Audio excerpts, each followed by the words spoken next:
What happens when the idle air control valve goes bad? Your car idles when it is turned on but not moving. For instance, when you are waiting at a red light or parked by the roadside and waiting for your passenger to hop on the car for you to drive off.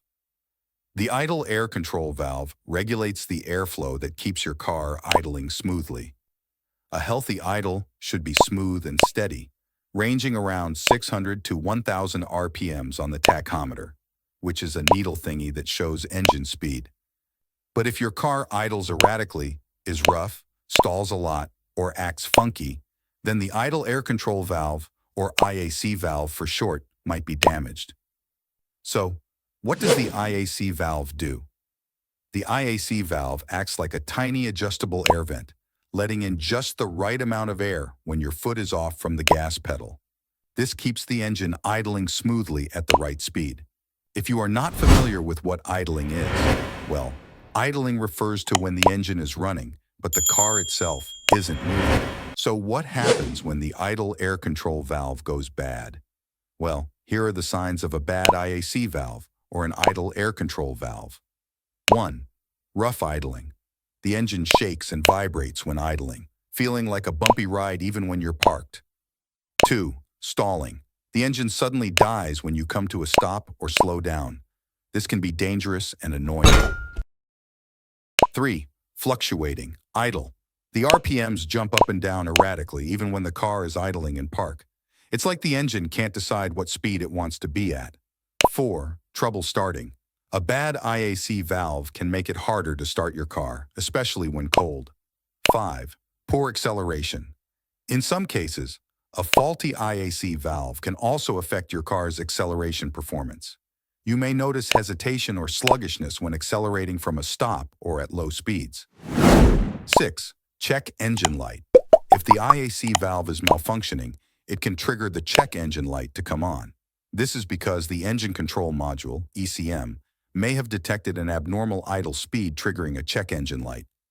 7. Increased fuel consumption. When the IAC valve is not functioning properly, it can disrupt the air-fuel mixture in the engine, leading to inefficient combustion.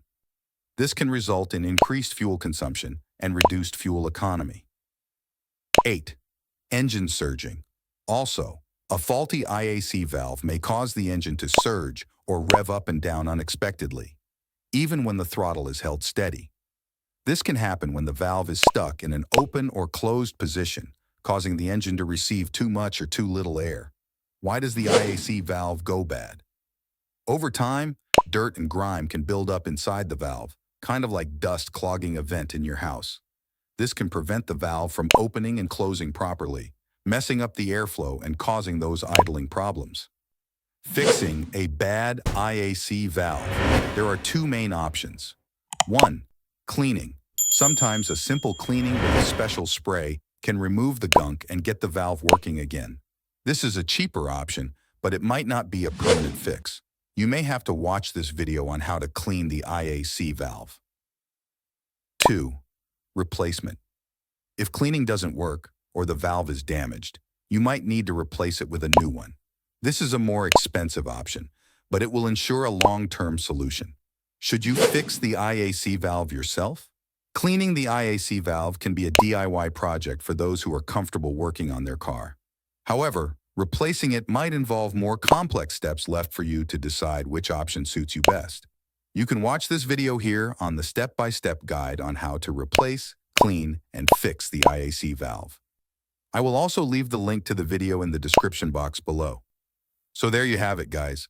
Thanks for sticking around to the end. Be sure to like, share, and subscribe to our channel to support the channel.